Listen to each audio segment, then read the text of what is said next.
that was something I'll never forget because I remember most of the day. I don't remember being at school because it was school, but from the time I got home from school until I tried to go to bed that night, my parents were not in town. They were visiting my sister in college in Virginia, and I had a babysitter. He was a waiter at a restaurant that we really liked to go to. So my brother and I were still at home. My brother was, I think, a senior in high school at the time, and at the time, right after school, he was playing golf at Crescent Hill Golf Course, and I got home from school, and the thing I remember first was how hot it was for early April. It was very sticky and muggy, and it was very windy, and I remember getting home. I'd worn a jacket to school that day, and I went out into the backyard with a portable radio, listening to WHAS, and they were talking about tornadoes that had been sighted elsewhere in the state. And I was kind of looking up in the sky, and it was gray and it was blowing. It wasn't raining yet, but I just remember that it was just really warm, and I was beginning to get a little spooked from all the reports of tornadoes on the ground. So the guy that was babysitting me, his name was Joe, he came out and he said, I have to go pick up my mother. She's working up at Brownsboro Arcade. Right inside there, she worked at one of the small businesses in there. As the rain started to intensify, it started to hail. And on the radio at that time, WHAS was reporting on the weather, and they cut into a song that they were playing to talk to John Burke, who was a meteorologist at Stanford Field. And they said, John Burke is out there, and what's happening out there? And the guy that was babysitting me turned up the radio, and he said, oh, the wind's really coming. Oh, there's 60 miles an hour or whatever. And he said, I'm out of here. Okay, John Burke is on the phone, and he is about to leave the Weather Service. I understand you've got the tornado sighted there. No, I don't see a tornado, but here comes the wind. We're hitting winds up to good gracious sakes alive. How high is the wind speed at this time? There's 50 right there. By golly, the whole thing's going, hit, I'm going, good. Okay. Okay, so the car was parked right over there near that stop sign, and he had come this way to come pick up his mother, and he had left me in the car there, and the engine was still running, and this was when the tornado was coming up. It was already on the ground. It was coming this way. The rain went sideways. It started hailing, and he said, Stewart, come on, come on. And I said, the engine's still running. He said, come on. And I got out and started running, and right as I got on the concrete here, a wind gust hit me so hard that I could barely move. I was 10 years old, so it didn't take much.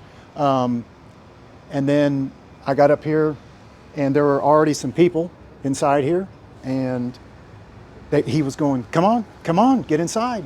And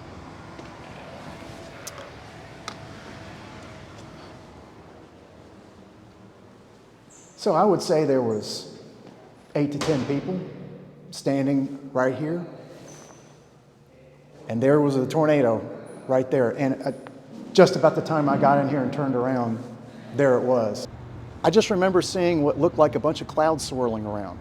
It didn't look like the Wizard of Oz tornado, the wide shot where you see it touching the ground and the dust cloud and the nice funnel going up. I just looked up and saw a bunch of clouds swirling around. And then I saw some things just floating around way up in the air. And at that time, the guy who had been babysitting me asked us to move back because he was afraid that the glass was going to shatter. And the next few seconds is when kind of everything happened. I looked up and I saw the things floating around, and I said, are those shingles? And somebody said, they're gravestones. They had picked up gravestones from the Zachary Taylor Cemetery, and they were just floating around in the air. And then shortly after that, there was a grocery store right down there, a Winn-Dixie, and all the shopping carts were metal back then. And I saw a shopping cart go zooming across this parking lot like it was 50 miles an hour. And I went, wow. And the trees were bent over, and this big fuming, swirling cloud started to move away from us. This is all within 20 seconds. And not long after that, a couch or a chair slammed down into the parking lot, and some other debris.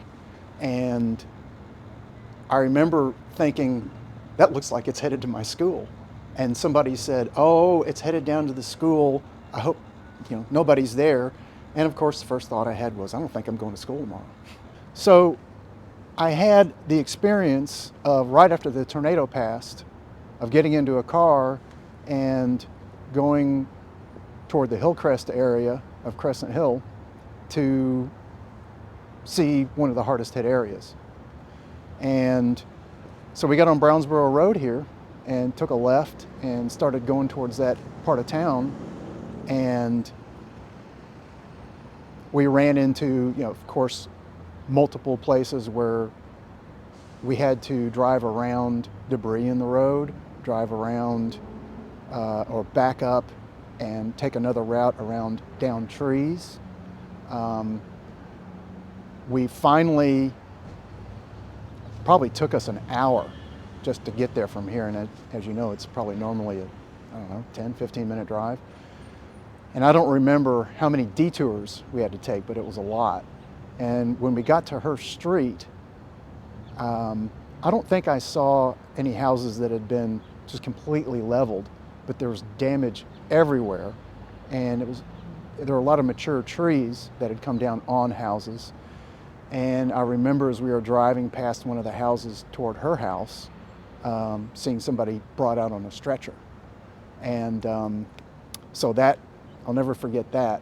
Yeah, I was overwhelmed. I didn't know, it didn't hit me till that night. I thought I'd seen a tornado. I know I saw wreckage. I knew it came from wind damage. And that was about all I was able to comprehend at the time. My babysitter was very worried. And, so I was down in one of the hardest hit areas right after the tornado went through there. So it had quite an impact on me, but it really wouldn't start to sink until that night.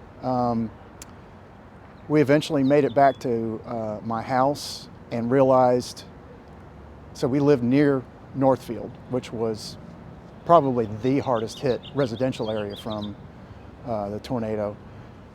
But we lived off Limekiln Lane, and once we got past where Northfield exits onto the entrance and exit onto Limekiln Lane and crossed over the bridge, the I-71 bridge, there was hardly any damage to the homes that were bordering I-71, and where we lived, there's no damage at all.